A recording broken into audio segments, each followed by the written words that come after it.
Incontinence and pelvic floor dysfunction.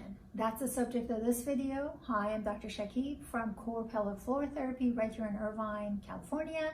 And this video is just for you.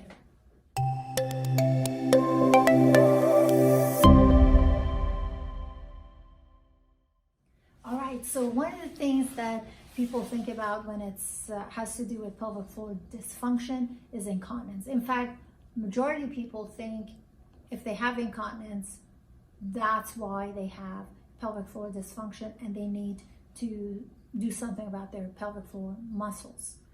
And I'm telling you, not necessarily the case. You see, there are different kinds of incontinence and different reasons for incontinence. One of those reasons has to do with the nerves that actually go to your bladder and control your bladder function.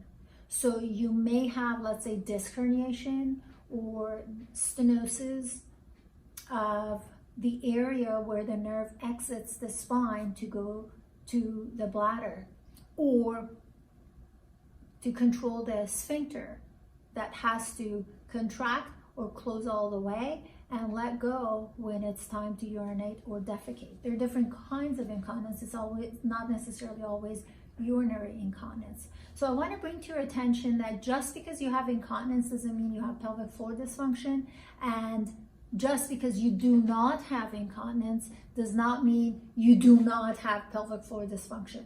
I've done a whole bunch of videos on this very subject and what I mean by that. We're going to make sure at least we put 2 of them at the end of this video. But please understand, not every incontinence is a bladder function in its ability to, or it's too full, or the muscles are weak, the muscles of pelvic floor are weak, therefore you're having incontinence. I hope that this helped. If you have any questions or comments, make sure you use any of the methods of communication in the description box, and make sure you subscribe to the channel. Until next time, take care.